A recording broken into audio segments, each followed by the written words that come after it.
pessoal, tudo bem com vocês? Eu me chamo Sofia e hoje estamos começando mais um podcast Protagonistas do Futuro. Estamos aqui com a nutricionista Laisla. Olá, eu me chamo Laisla Bonfatti, eu sou nutricionista há 12 anos e eu atuo na área clínica e esportiva. Quais alimentos são, como eu posso dizer, sugeridos para o desenvolvimento das crianças? Certo. Gabriel, nesse momento eu costumo dizer que é um momento crucial para crescimento e desenvolvimento. Porque veja bem, não é nesse momento que você está na escola estudando que você precisa ter memória, cognição. Então, uma alimentação saudável de uma forma geral contempla essa necessidade de uma criança. Laisla, mas o quê? É morango? É alface?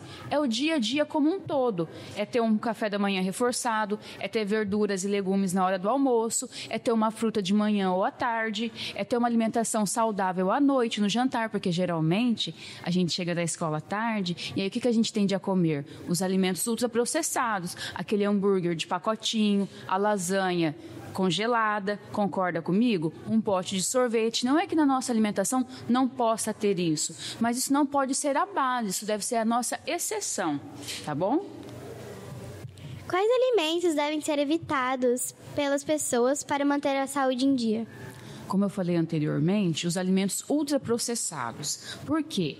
Eles são exceções. Não é que você não vá comer, isso não pode fazer parte do seu dia a dia. Então a gente pode falar aí da batata frita, aquela de pacote, da lasanha congelada, do peito de frango empanado e que é frito. A gente pode falar do refrigerante, a gente pode falar da bala, dos chicletes, dos chips. E de que forma a alimentação influencia no envelhecimento saudável? O que acontece, Gabriel? A gente quer envelhecer? Sim, mas a gente quer envelhecer bem. Eu não quero viver até os 100 anos e viver mal, né? Eu quero chegar bem lá. Então, a gente vai plantando a sementinha da alimentação saudável no decorrer da nossa vida. Quando eu tenho uma alimentação saudável, eu diminuo a probabilidade de eu ter uma doença cardiovascular, de ter diabetes, colesterol alto. Consequentemente, eu tenho uma vida aí, uma longevidade maior e eu quero viver bem também, eu não quero só ter longevidade. Eu respondi sua pergunta? Respondeu. Respondi. As dietas são indicadas para as crianças a partir de qual idade?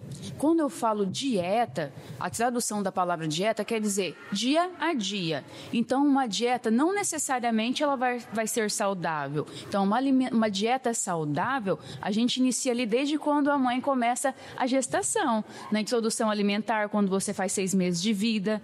E ali com 2, 3 anos, todo mundo merece uma dieta saudável. Então não tem momento específico para comer. Aliás, tem, né? Ali desde a gestação. Mas não precisa ter medo em pensar, eu sou uma criança e não posso fazer dieta. Porque quando a gente fala dieta, a gente remete assim, a restrição, a não poder comer. E não é isso. Dieta é o quê? Comer saudável no dia a dia. Respondi, Sofia, a sua pergunta? Sim. O que o café da manhã influencia no dia a dia? Tem-se um mito, Gabriel, de que tem que tomar café da manhã, mas não é uma obrigatoriedade, porque eu tenho que tratar o indivíduo sozinho, como um ser único. O que é bom para mim pode não ser bom para você. Eu me lembro de, na sua idade, acordar e não ter fome. Eu sentia enjoo. Eu ia sentir fome lá pelas 9, 10 horas. Então, a importância do intervalo na escola, que é nesse momento que eu ia comer, entendeu? Então, não necessariamente você é obrigado a acordar e tomar o café da manhã. O interessante, se você não gosta, não consegue, levar aquela alimentação saudável para a escola para que quando te der fome, você a realize. O importante também é que a gente não deixe o sinal de fome exacerbar. Isso quer dizer o quê? Já aconteceu com você? Você não consegue comer logo pela manhã, aí quando dá 9, 9h30, você, tipo assim, o estômago tá roncando e você não consegue mais prestar atenção na aula? Sim, sim. Né? Então isso não é interessante. Então a gente traz o lanche para que a gente não se sinta, não seja prejudicado ali no desenvolvimento na hora da escola. Então, respondendo a sua pergunta, o café da manhã não é uma obrigatoriedade. É para quem? Você gosta? Você consegue? Porque é muito ruim. Eu me lembro a gente se forçar a comer. Hoje, na vida adulta, se eu acordar e não tomar café da manhã, eu vou morder todo mundo que entrar no consultório. Entendeu? Quais alimentos são essenciais para manter uma dieta saudável? Eu não posso ter um olhar reducionista para um só alimento. Só ele que é bom. Então, quando eu falo no café da manhã que tenha frutas, que tenha proteínas, como ovos, ou pode ter um frango, que tenha iogurte na parte da tarde ou na parte da manhã, que nesse almoço eu tenha arroz, feijão ou leguminosas, verduras e legumes e proteína. Todo dia eu vou comer alface na hora do almoço? Não. Como eu disse, eu não posso ter só um alimento salvador da pátria. São todos, então a gente vai variando. Hoje eu comi alface no almoço, amanhã eu vou comer repolho, né? E também aquele jantar que a maioria das pessoas acabam negligenciando. Cheguei em casa cansado, vou comer o que tem de mais prático, aquele hambúrguer do pacotinho, né? Você consegue citar alguma coisa aí que geralmente você come à noite ou no decorrer do dia que você acha que não é saudável? Consigo. O quê? Eu faço aqueles hambúrguer também. Faz o quê? Hambúrguer. Eu fazia. E aquele macarrão instantâneo, você come também? Não? Entendi. Eu acho que eu respondi a sua pergunta, pode ir para a próxima. Você escolheu a sua profissão de ser nutricionista? Aos 16, aos 15, 16, que é o momento que a gente começa a estudar para o vestibular, pelo menos na minha época era assim, eu queria direito. Só que a pressão para estudar, para passar no vestibular é muito grande, né? As pessoas criam muita expectativa na gente, né? O papai, a mamãe, o vovô e a vovó, nossa, tem que passar no vestibular. E vocês não chegaram ainda nessa fase. Então, com essa pressão, eu fiquei muito ansiosa, eu tinha medo de decepcionar a minha família. E aí eu descontava na comida. Tô feliz como? Tô triste como? E aí eu engordei muito, eu era uma pessoa muito magra e engordei. Nesse intervalo de tempo, durante 1 ano que eu engordei, eu também emagreci. Então, em 7 meses, eu cheguei a uns 72 quilos. Em 3 meses, eu voltei para 62. Eu sei que eu perdi mais de 10, 12 quilos. Então, assim, na época, eu não tinha condições financeiras de procurar um nutricionista. Também pouco se falava do nutricionista que atuava em consultório, sabe? Como eu atuo hoje. Então, eu lia muito sobre nutrição. E lendo muito sobre nutrição, eu falei para os meus pais que eu queria mudar o curso. E eles toparam, aceitaram. E foi assim que eu escolhi minha profissão. Eu tenho um amigo assim, que se chama Heitor. Quando ele fica estressado, ele desconta na comida. Né? A gente não consegue controlar as emoções. Tô triste, eu como. Tô feliz, eu como. Tô estressada, eu como. Porque a pessoa tem muito prazer quando ela come, ela se sente bem. Só que quando ela faz isso de maneira exacerbada, vem depois o arrependimento, porque ela sabe que comeu além do que deveria comer, sente culpa, e isso não é interessante. Era o que eu sentia, era o que acontecia comigo na adolescência. Então, a partir do momento que eu emagreci, eu falei, não, eu vou cursar nutrição porque eu quero ajudar outras pessoas e ganhar dinheiro, óbvio. Às vezes a comida, ela pode não só para comer mesmo, para se alimentar, mas também pode ser para um valor sentimental, para essas coisas, para saúde mental. Com certeza. A gente chama de comida afetiva, né? A gente também não olha a comida, o alimento, só como calorias, né? Ela tem seu empenho ali no crescimento, no desenvolvimento, é bom para as unhas, para os cabelos, para os olhos, para a visão. Só que também tem ali um prazer, um conforto, né, na comida. Eu não sei se você, Sofia, tem alguma coisa que a sua avó gosta de fazer que você ama? Muitas coisas. Me dê um exemplo. O macarrão dela é uma delícia. Macarrão. Você tem alguma coisa que sua família faça que você goste muito? Sim. O quê? Galinhada e peixada. Galinhada e peixada? Gostei. Pensei que ele fosse falar algo assim tão super calórico, ultraprocessado. Entendi. Uma alimentação não saudável pode prejudicar a saúde e a saúde mental? Pode. O que acontece? Quando eu falo em cognição, que foi um assunto que a gente falou lá no início, cognição que é pensar, raciocinar, ter memória. Se eu tenho uma alimentação fraca em vitamina B12, em ômega 3, eu vou ficar lerdo, vou sair prejudicado. Só que tem muita gente que também come o alimento e ainda assim tem essa deficiência. Aí a gente tem que suplementar. A alimentação saudável faz no nosso corpo. Tá. Eu preciso, em primeiro lugar, me manter vivo, né? Eu preciso de energia para isso, o mínimo de energia. E o meu corpo é uma máquina, ele precisa de combustível. Qual é o combustível? O alimento. E aí eu tenho as engrenagens, né? Eu tenho ali uma graxa, um óleo para passar nessa engrenagem, que são os hormônios.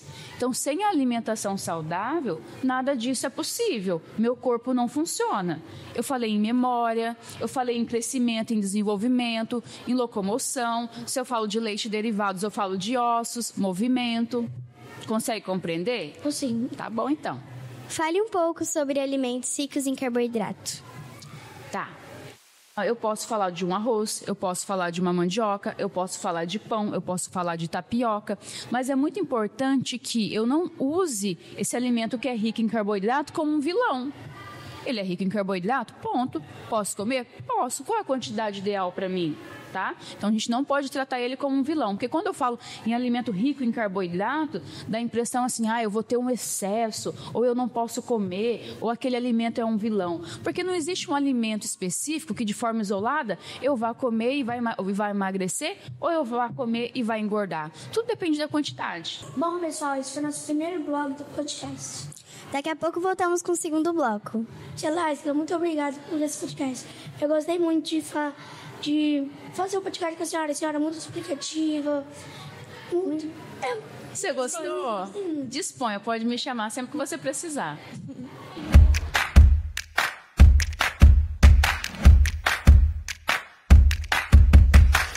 Oi, eu sou a Ana Luísa, estamos aqui para o segundo bloco de Protagonistas do Futuro. Olá, eu sou a Melissa e vamos continuar a entrevista com a nutricionista. Certo? Olá, meninas. Vamos dar continuidade à nossa entrevista, então. A gente deve se preocupar com alimentos transgênicos? Isso é uma coisa que já caiu por terra. A gente ficava muito preocupada porque é geneticamente modificado. Tá tudo bem se é geneticamente modificado. Não tem importância. A tecnologia está aí para facilitar a nossa vida. Então, não precisa se preocupar, tá bom? Minha pergunta é: para que serve o jejum? Olha, o jejum surgiu com os nossos antepassados. Um exemplo, eles caçavam e ficavam muito tempo sem comer. E aí eles utilizavam a gordura como estoque, como fonte de energia. Mas é porque era escasso. E a gente também tem o jejum religioso, que é mais feito no Islã, que é quando ele passa o dia todo sem comer e come só à noite. E com o passar do tempo, observou-se, né, que com o jejum havia emagrecimento.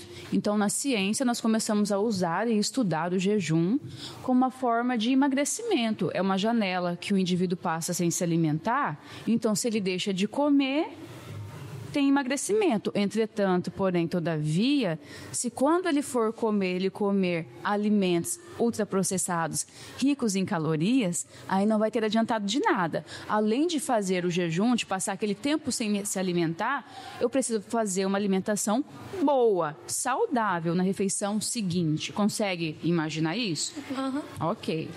Quais alimentos são simples para o nosso dia a dia? Quando eu falo simples, depende do pensamento. Eu imagino que seja o quê? Algo prático, né? Então, no dia a dia, eu quero opção de lanche. Fruta, iogurte. Se eu digo arroz, feijão, você vai dizer assim para mim, mas eu vou ter que cozinhar. Não vai estar prático, mas é saudável. Então, a gente fala em planejamento. Então, para esse alimento saudável ser prático, eu preciso deixar pré-pronto, já organizado. É por isso que a gente fala de planejamento alimentar, organização. Se eu faço marmitinha, se eu deixo as coisas pré-prontas, você concorda comigo que a probabilidade de eu escolher um hambúrguer vai ser menor? Nossa, se eu já tenho tudo pronto ali, para que eu vou pedir um fast food? Consegue imaginar isso? Uhum. Então, assim, nem tudo vai estar sempre muito prático para a gente precisa facilitar essa praticidade. Uhum. Minha pergunta é: existem frutas assim que não são tão boas para o nosso corpo? Não existe fruta proibida numa alimentação saudável. O que acontece, a não ser que eu seja um paciente que tenha problema nos rins e vá comer carambola, porque tem uma substância ali que o meu rim, sendo insuficiente renal, eu não filtraria, eu não conseguiria absorver e excretar aquilo. É a única fruta proibida, no mais não existe. Eu sei que tem muito tabu de falar que melancia não pode, banana tem muitas calorias. A gente tem que parar de ter medo do que é saudável, do que é natural. Você vê se alguém fala assim, não é muito interessante comer muito hambúrguer. Não é muito interessante tomar muito refrigerante. Então, essa pessoa que está vilanizando a fruta, dificilmente ela vai falar isso do alimento ultraprocessado. Você concorda comigo? Não faz sentido. Pois é. A senhora pode definir a alimentação saudável, por favor? Defino. A alimentação saudável é ter uma alimentação equilibrada. Eu falei muito para vocês, frutas, verduras, legumes, iogurte, ovos, leite. Mas eu também tenho que falar que tudo aquilo que eu coloquei como vilão de ultraprocessado também faz parte da nossa alimentação, só que é considerado exceção. Isso faz parte do prazer, da relação que a gente tem com a comida. Você concorda comigo que se eu colocar só comida saudável, essa pessoa não vai conseguir seguir isso por muito tempo? Esses alimentos ultraprocessados, geralmente eles causam mais prazer na gente, então por isso que a gente gosta. Eles são considerados exceção. Então, na alimentação saudável, contempla tudo aquilo que eu falei para vocês, tendo a exceção dos alimentos que não são tão saudáveis assim. A gente chama de equilíbrio. Pois é. A minha próxima pergunta tipo assim, quais comidas são boas para o nosso intestino? Quando eu falo intestino, eu não quero só fazer cocô. Né? Porque geralmente as pessoas pensam assim, qual o alimento que eu devo comer para fazer cocô? Porque eu não faço cocô todos os dias. A gente fala muito de fibra. É comer fibra, é chupar a laranja e comer a casca. Fala muito-se de fibra, mas também as pessoas esquecem que tem que tomar água para esse intestino funcionar. Tem que comer mamão, iogurte, beleza, mas e a água? Eu falei para vocês do cocôzinho, mas o intestino também tem suas outras funções. Ali a gente pode absorver nutrientes. Se eu tiver, um exemplo, todo o intestino a gente chama de microbiota intestinal, tem bactérias positivas e negativas, as boas e as ruins. E elas têm um equilíbrio. Eu não posso ficar só com as boas ou só com as ruins.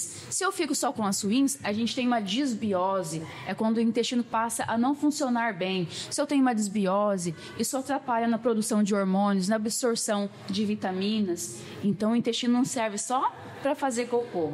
Serve para tudo isso que eu falei para vocês. E se ele não vai bem, outras coisas também não vão. E aí a gente tem que cuidar desse intestinozinho, com probiótico, suplementação, fazer uma varredura, limpar esse intestino, deixar a casa bonitinha, limpinha, para depois pensar na alimentação. Quais regras eu devo aplicar no dia a dia na busca por alimentação saudável? Quais regras eu devo aplicar? É muito difícil eu sentar aqui como a salvadora da pátria e falar, você tem que fazer isso, tem que fazer aquilo. Nós temos no Google um guia alimentar para a população brasileira, inclusive para as crianças. Então lá a gente tem um norte, um roteiro para isso. Porque eu poderia sentar aqui e ficar falando. Esse guia que nós temos no Brasil, ele é super premiado. Outros países ficam assim, de boca aberta com o nosso guia. Então, quando vocês saírem daqui, se tiverem curiosidade, procurem lá e baixem o guia alimentar para as crianças, tem também para os adultos. Então, lá você vai ver quantas frutas é interessante, quantas porções, qual o tamanho de uma porção, né? Que eu posso comer no dia a dia, verduras, legumes, arroz e feijão. Lá você vai encontrar isso. Algumas pessoas podem puxar o corpo, o braço, alguma parte dos parentes? Sim, é quando a gente chama isso de genética. Um exemplo eu sei que eu tenho a genética corporal da família do meu pai, diferente da família da minha mãe, que é uma genética mais magra. Só que eu costumo dizer assim, genética não é destino. Né? Não é porque eu tenho essa genética que eu vou permitir engordar, já que é assim, eu vou ficar assim. Então, assim, genética não é destino, o que eu posso fazer para melhorar? Eu vou ser igual a genética da família da minha mãe? Não, nunca vou ser, porque a gente sempre se compara. Eu não sei se vocês estão numa fase de observar o corpo do outro, de observar o seu corpo e comparar. Por que o fulano está maior que eu? Por que o fulano está menor? Por que eu estou acima do peso e fulano não? Porque fulano é magro e eu não sou? A gente se compara demais. Então, eu tenho que ter a consciência que eu não tenho a genética da minha mãe. Eu não posso exigir que meu corpo fique daquela forma, porque nunca vai ficar só se eu nascer de novo. Tendo a genética do meu pai, o que eu posso fazer para o meu corpo ficar bem dentro da minha realidade? Consegue compreender? Sim. Falam que o açúcar refinado é um vilão, mas ele é mesmo? O que acontece? O nosso problema no Brasil é que a gente coloca açúcar em tudo. Um exemplo, você faz uma vitamina de banana e coloca açúcar, mas a banana já é doce, não faz sentido. Então você acaba mascarando o sabor e tende a achar que só o açúcar que te dá prazer. Eu acho que não seria o açúcar o vilão. Por exemplo, na minha casa tem um pote de açúcar. Só que são momentos pontuais. Por exemplo, para fazer um bolo, é o açúcar que dá um formato bom para um bolo. Ah, mas existe bolo low carb, bolo isso, bolo aquilo? Sim, mas para as pessoas que não podem ingerir. Voltando para a realidade, o açúcar, disse muito assim, o açúcar vicia? Não, o açúcar não tem esse poder. Então, quando alguém disser assim para vocês, porque açúcar vicia? Não vicia, não pode comparar um alimento com uma droga. E ela disse assim, açúcar refinado. O que quer dizer açúcar refinado? O açúcar vem da cana. Você concorda comigo que a cana tem um sabor característico, bem marcante, bem forte, e a cor marrom? Sim. Então, para tirar essa cor marrom e esse sabor da cana, ele passa pelo processo de refinamento. E aí tem aditivos químicos, né? Então, é interessante assim, se eu usasse açúcar todos os dias, eu ia usar o demerara, que não tem esses aditivos, que ainda tem a cor característica da cana e o sabor, se eu usasse todos os dias. Mas como eu uso muito esporadicamente, eu uso o açúcar refinado, porque eu não uso sempre. Consegue compreender? Sim. Qual que é a próxima? A minha pergunta é, quais alimentos são, tipo assim, muito ricos em carboidratos e cálcio? Carboidratos? E cálcio. Quando você pensa em carboidrato, eu comentei com as meninas anteriormente, eu não posso achar que aquele alimento, por ser rico em carboidrato, ele é um vilão. Eu falo de arroz, mandioca, pão. Lais, eu vou tirar da dieta porque é rico em carboidrato? Jamais. O que vai fazer a diferença é a quantidade que eu vou comer. A minha quantidade pode ser diferente da dela, que é diferente da sua. Aí você falou sobre cálcio. Pensa em leite, pensa em ovos, pensa em iogurte, pensa em queijo. Aí você consegue ter cálcio. Eu posso falar outras verduras e legumes que tem, só que a quantidade é menor. Aí você teria que comer assim, um balde de brócolis. Não faz sentido. Eu gosto de brócolis. Eu amo brócolis. Por que faz bem o consumo de salada? Quando eu penso em salada, existe salada que também não é saudável, né? Então, eu vou pensar na nossa salada saudável, que tem verduras e legumes. Se eu tenho verduras e legumes, eu estou falando de alimentos in natura, que são ricos em vitaminas e minerais. Consequentemente, isso vai fazer com que o meu cabelo cresça bem, as minhas unhas se desenvolvam. Consegue imaginar? Então, é basicamente isso. E esse pensamento, por que uma salada seria saudável?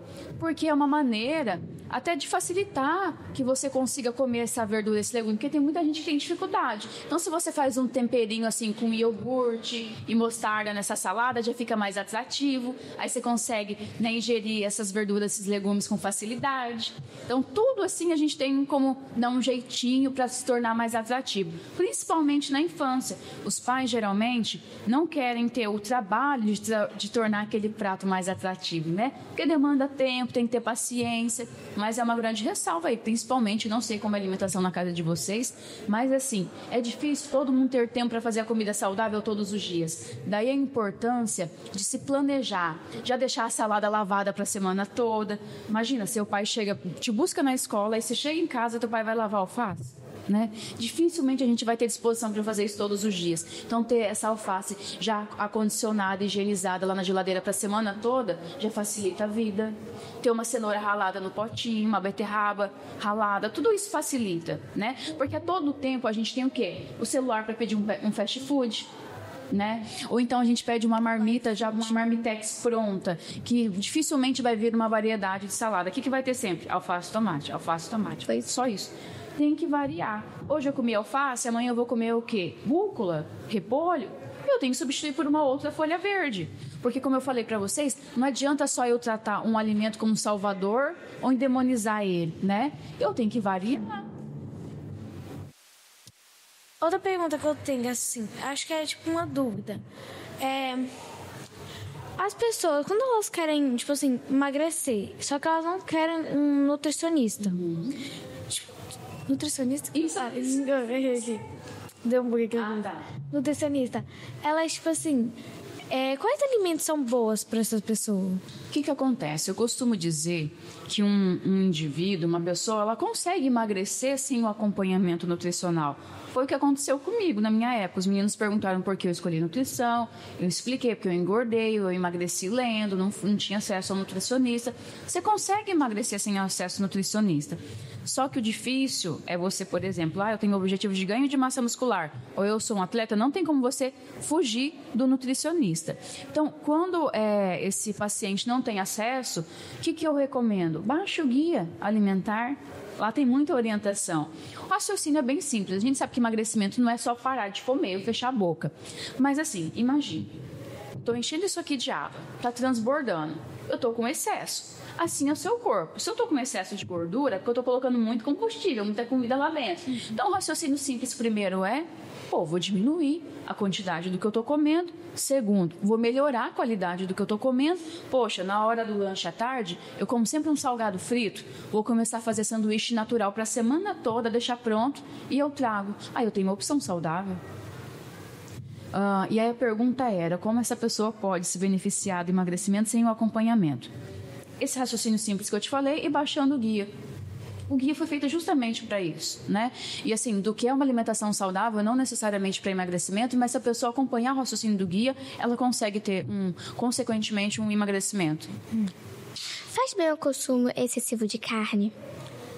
Todo o excesso não nos faz bem. Se eu tenho excesso de algo, eu vou estocar isso como gordura. Consegue imaginar? Seja de carne, seja de carboidrato, mas assim, tem uma pergunta, excesso para quem, né? Será que eu estou comendo essa grande quantidade, mas talvez para lá essa quantidade seja pequena? Consegue compreender? Né? Então, é ruim essa quantidade para quem? Então, Lais, eu compreendi, no meu caso eu estou comendo além. Você vai estocar isso como fonte de gordura. Se for um excesso assim, Lais, eu estou ingerindo carne vermelha em excesso, geralmente essa carne vem acompanhada de gordura, até pela entranha. Então, se aumenta aí o risco de colesterol alto, de gordura no fígado. Outra pergunta aqui. Tipo assim, as pessoas, quando, tipo assim, elas... Não é só o excesso, né? Tipo assim, quando elas diminuem muito, tipo assim, diminuem muito mesmo a porção. É ruim? É ruim, né? Com certeza. Então, tipo assim, o que pode acontecer com o nosso corpo se a gente, tipo assim, comer, tipo assim, muito pouco? O seu corpo é uma máquina. O alimento é um combustível. Se você diminuir, o corpo apaga. Mas eu posso morrer? Sim. A gente pode entrar aqui no assunto de transtorno alimentar. Anorexia, por exemplo, que é quando a pessoa para de comer. Qual é a consequência? Morte. Nossa. Eu fui um caso bem extremo, mas você foi bem assim, exata. Muito, se eu diminuir, muito. Então, muito é isso, é a morte. Por que nós acumulamos gordura como quando comemos exageradamente? Porque o seu corpo não consegue gastar tudo aquilo. Se ele não consegue gastar, ele guarda. Tá, eu guardei gordura. Aí, se eu diminuo a quantidade do que eu estou comendo amanhã e depois, ele vai utilizando aquela gordura como fonte de energia e a gente vai emagrecendo. Assim como eu fiz para você aqui a didática da água, se eu estou enchendo de água e está transbordando, o excesso está caindo. Eu não estou usando essa água, então eu vou guardar esse acúmulo, eu vou ter um excesso. Outra pergunta. Tipo assim, quando... Por que as pessoas têm, tipo assim, esses negócios alimentares? Transtorno alimentar? Olha, antigamente, muito antigamente, o padrão de beleza era mulher obesa, porque eles pensavam que aquilo era sinônimo de saúde, come bem. Depois a gente passou por um processo, uma transição, né, de padrão de corpo. Aí a gente veio falar do padrão de beleza europeia, da Gisele Bündchen, por exemplo, que é magra e alta. Depois disso a gente passou pelo padrão de beleza da Graciane, que é musculosa. E agora voltamos ao padrão de beleza da magreza. Então, assim, existe um transtorno de imagem. A pessoa, ela se olha no espelho, ela não está acima do peso, mas ela se enxerga acima do peso, né? Qual o tratamento para isso? Esquecer rede social, porque ali é um lugar que a gente se compara demais. Na rede social, a gente só posta o que a gente acha bonito. Eu vou postar na rede social o momento que eu tô feia, sem maquiagem, que eu tô chorando? Não. Então, acaba se tornando um padrão de vida ali fora da realidade. Aquilo não deveria ser parâmetro. A gente não poderia se comparar com aquele pessoal, porque ali todo mundo é feliz. Então, o tratamento para esse transtorno o tratamento psicológico, psiquiátrico, é um tratamento multidisciplinar, precisa de vários profissionais. A gente tem até casas de internações para isso. Que mineral a gente encontra em fruta? Quando eu falo fruta, eu tenho fruta vermelha, eu tenho fruta verde. Então, se eu disser assim, desde o início eu estou falando, não vamos olhar para o alimento com um olhar reducionista. Tem só isso. Qual é a vitamina que eu encontro nisso? Eu posso ficar aqui até amanhã falando de vários minerais. Vários. Você não vai encontrar só um. Você vai encontrar vários. E aí, essas curiosidades, por exemplo, a gente tem no guia também. Pessoal, encerramos o segundo bloco. E daqui a pouco voltamos com o terceiro de protagonistas do futuro. Muito obrigada. Tirou todas as nossas dúvidas. Dispõe, eu adorei. Muito obrigada, menina. Arrasamos. Arrasamos.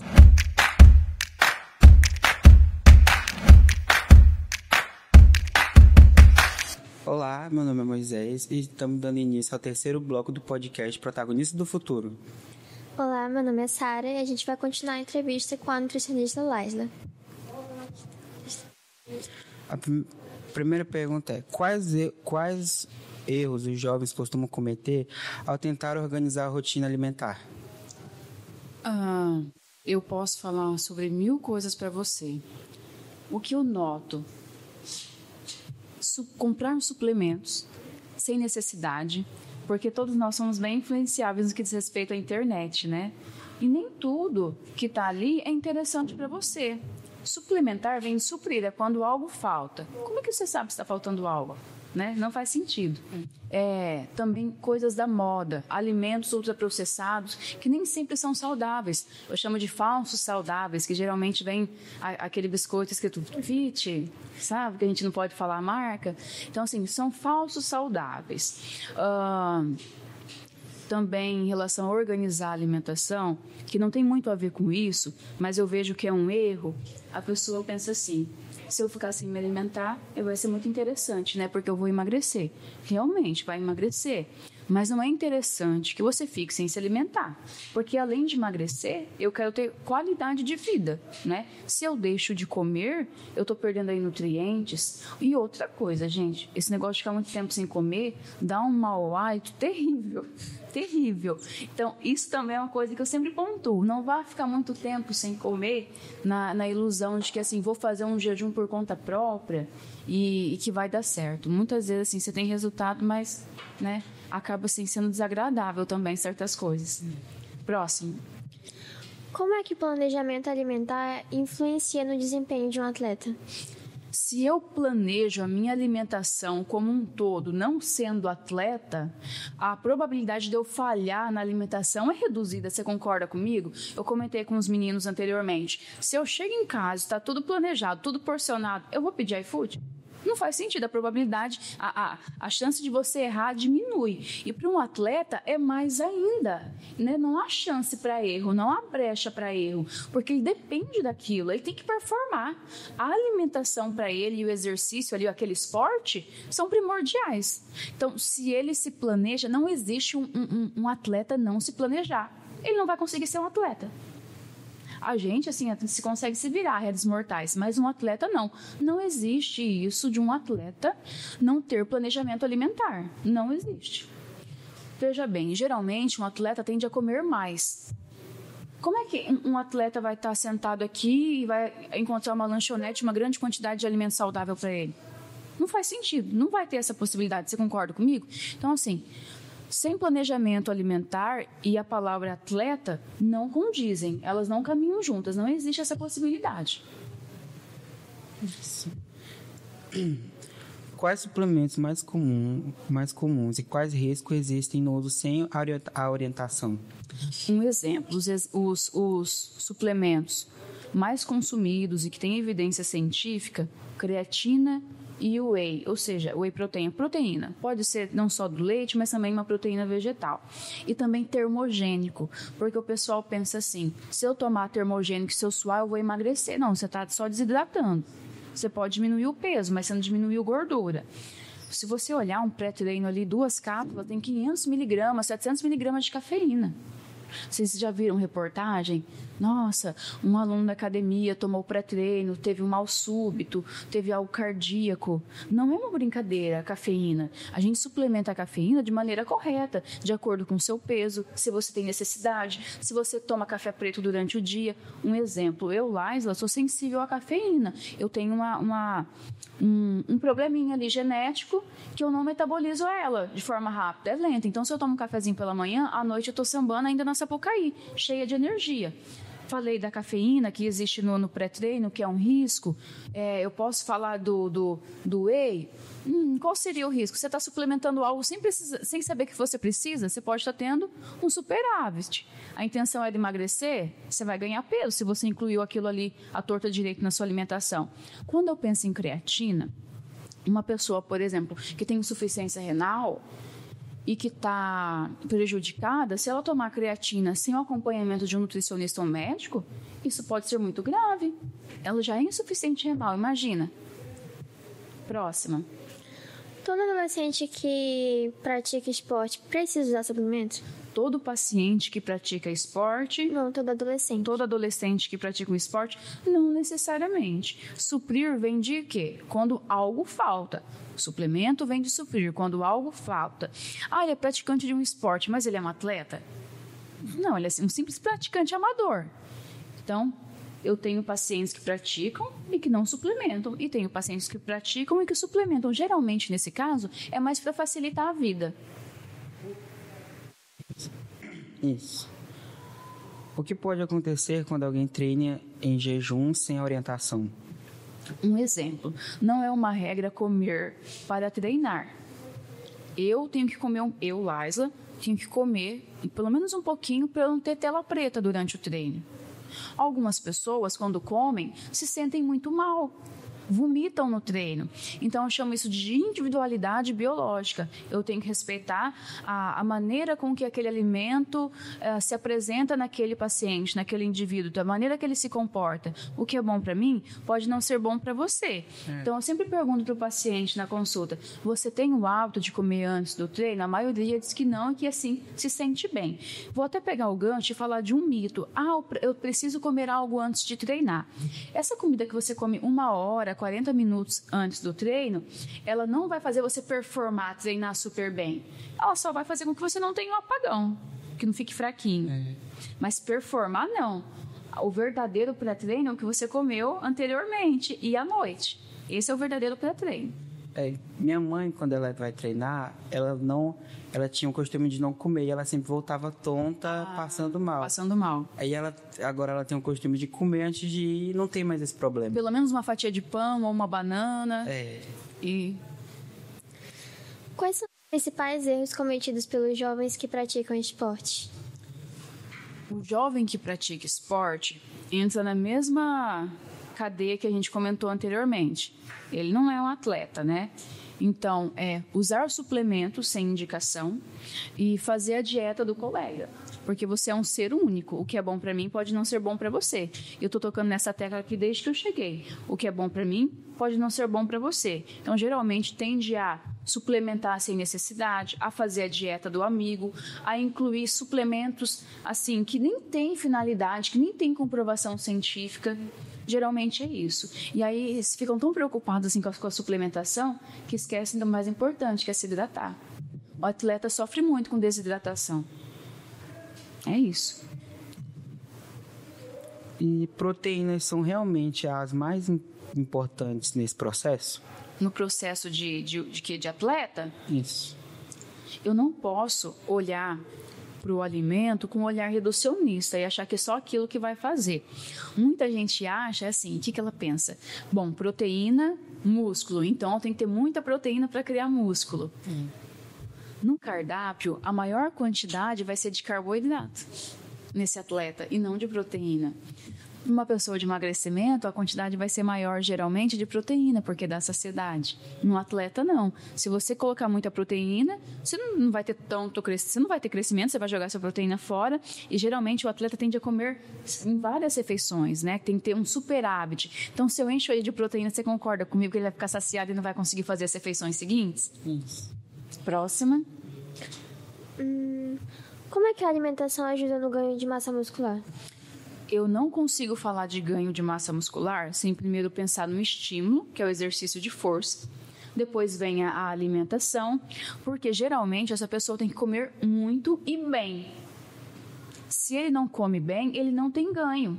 Eu tenho que ter um ambiente ali favorável, com muitas calorias, mas assim, calorias saudáveis, né? Para que haja ganho.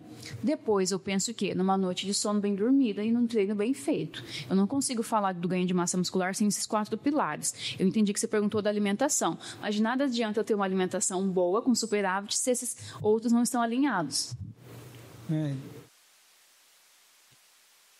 Mas essa pergunta aqui é um pouco... pula nessa parte, mas o que faz um nutricionista de clínica e o esportivo? Isso, esportivo. Eu sou pós-graduada em nutrição clínica e nutrição esportiva. Quando eu falo nutrição clínica, eu falo da dieta para o paciente que tem uma determinada doença, determinada condição. Aí tem dietas específicas para as doenças, né? E quando eu falo, e assim, se obesidade é uma doença, a obesidade entra na clínica, tá? Então, qual é o público que eu atendo hoje? Obeso, objetivo de emagrecimento, ganho de massa muscular, paciente que fez bariátrica e o esportista. Na nutrição esportiva, consequentemente, eu lido com a alimentação desse atleta para ele performar bem. O que é performar? Ele tem um objetivo ali, não é ganhar? Eu tenho 2 perguntas, porque a minha mãe ela já fez bariátrica, só que eu acho que ela não conseguiu manter por muito tempo e ela tá voltando a engordar. E aí eu queria tentar ajudá-la. Eu costumo dizer que quando o paciente faz a redução do estômago, ele não muda o cérebro. O que faz você comer muito, ter esse comportamento, não é o teu cérebro, não é você, a forma que você pensa, a relação que você tem com a comida. Então, quando você vai fazer a bariátrica, você passa por acompanhamento psicológico e psiquiátrico e tem que fazer pós, e a maioria dessas pessoas não fazem, porque não adianta nada eu entregar um plano alimentar e falo assim, não, sua mãe é Cláudia, um exemplo, toma aí, Cláudia, o plano alimentar, siga. Pô, tô esquecendo que tem um fundo emocional ali atrás. Se fosse fácil assim, né, eu estaria muito rica ou eu estaria muito pobre. Qual é o tratamento nesse caso? A gente chama de reganho de peso pós-bariátrica. Ela vai precisar fazer o acompanhamento com o endocrinologista. É de extrema importância que ela veja como estão esses hormônios, se tem carência de vitamina. Geralmente também as pessoas tendem a não suplementar. E a pessoa que faz bariátrica tem que suplementar para o resto da vida. B12, por exemplo, complexo de vitamina B. Então, ela vai passar por um check-up. Passou pelo endocrinologista. Se o endocrinologista perceber assim, a Cláudia sofre de ansiedade e a gente nota que elas têm uma compulsão alimentar. Compulsão alimentar tem que ser tratado com psiquiatra, com medicamento. Então, assim, não é só a Laís, o nutricionista, eu sou só uma fatia do bolo ali. Nesse caso, é de extrema importância que ela passe pelo acompanhamento com o endócrino. Se a endócrino notar que ela precisa de acompanhamento psiquiátrico, é encaminhada, e nutricional. É o comportamento, é a forma de pensar, principalmente terapia, com psicólogo nesse caso. Ela fala que minha mãe, ela é mais para aliviar o estresse. Aí ela come as emoções. É difícil. Qual é o papel do nutricionista dentro das escolas e das empresas? Quando eu atuo numa escola, nós temos no Brasil programas de alimentação. Então, tem que ser seguida aquela regra. quando você vai para uma cantina e é servido lá o arroz, feijão e a carne, tudo aquilo tem que ser porcionado. Ó, lá no guia alimentar, né, diz que a criança tem que comer tantas gramas de proteína, tem que ser uma porção tal. Aí é servido direitinho. E aí a gente fica ali atrás daquilo para ver se aquilo está sendo feito, para regulamentar aquilo. E aí também a gente faz compras, a gente trabalha com estoque. Na escola, por exemplo, tem fornecedores, eu tenho que ter minha lista de fornecedores, então eu controlo se aquilo está sendo servido e ainda compro aquilo. E treino as merendeiras, porque ela é uma manipuladora de alimento, né? Então tem que diminuir a probabilidade ali de um cabelo cair na comida, dela trabalhar sem adorno. Imagina se você vai comer e você encontra um brinco, uma tarraxa de brinco na comida. Segurança alimentar. A gente trabalha com segurança alimentar dentro da escola. Você falou de indústria. Nós temos ali, a gente chama de POPs, Procedimento Operacional Padrão. Então, eu tenho, assim, várias cartilhas, porque quando um funcionário novo chega nesse emprego, é só ele ler assim, ó, bom, eu vou chegar, vou tirar os meus adornos, vou colocar o meu EPI, a minha touca, o meu óculos, e vou para a linha de produção. Nessa linha de produção, eu tenho que estar atento. Tem algo para fora? A produção está ocorrendo ok? Eu também não tenho só essa função. Eu tenho que checar a qualidade. Que também não só um nutricionista poderia trabalhar nessa área, mas um engenheiro de alimentos também poderia. Um tecnólogo em alimentos também trabalharia. É a segurança do que vai chegar na prateleira do mercado também. Eu tenho que oferecer... Acho que vocês já ouviram, porque a legislação permite que tenha tantos pelos de rato no molho de tomate. Sim, existe. Né? A gente não tem controle de tudo, de todas as sujidades. Né? A gente não controla a atmosfera. Então, pelo menos uma margem ali a gente tem que ter disso. Muita gente acha um absurdo, mas quando você dá área, você entende. Não tem como a gente controlar tudo. Por mais que você tenha ali todo o procedimento operacional padrão de higienização, desinfecção, pode ter um funcionário ali que tem uma caneta no bolso aqui, ele vai abaixar e a caneta cai no ruim. Né? Então, a gente trabalha para minimizar esses riscos e para fazer com que esse produto alimentício chegue com qualidade na prateleira do mercado e até a mesa do indivíduo. E como montar um prato prático e saudável e acessível para o dia a dia escolar? Imagine aqui o prato, eu vou dividi-lo em 4 partes. Uma eu vou colocar arroz, uma eu vou colocar feijão, uma eu vou colocar proteína e o restante verduras e legumes. E aí o interessante é que eu não como a mesma verdura, o mesmo legume todos os dias, a mesma carne todos os dias. Eu tenho que ter variedade. A próxima. Quais refeições práticas podem substituir o lanche que a gente compra na cantina? Eu comentei com os meninos anteriormente justamente sobre isso. Falei, olha, uma boa opção, fazer sanduíche natural para a semana toda. Você já deixa ali e dura, tá? Aliás, eu quero receita, é só olhar no meu Instagram que tem nos Reels. Não posso falar a marca, mas sabe aquele Io tal alguma coisa, que é um iogurte proteico? Ele associado a uma fruta é algo prático, dá saciedade, é gostosinho. Se eu não tivesse que levar, porque vai ficar murcho, mas se eu tivesse em casa, uma coisa gostosa de se comer seria uma pipoca, poderia ter uma pipoca à tarde. Poderia ter um açaí à tarde também. Aí o que eu digo, para a tarde, vai ser sempre um pão. Pode até ter um pão com doce de leite. Você pode trazer um pão com doce de leite de lanche.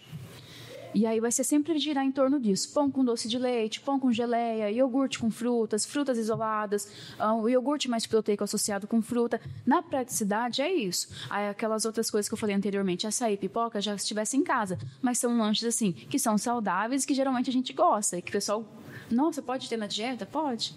E trouxemos um presente em nome do Colégio Futuro para agradecer pela participação aqui. Certo. Obrigada, gente. Eu adorei participar com vocês e que sim, aliás, sempre que vocês precisarem, vocês podem me chamar, tá?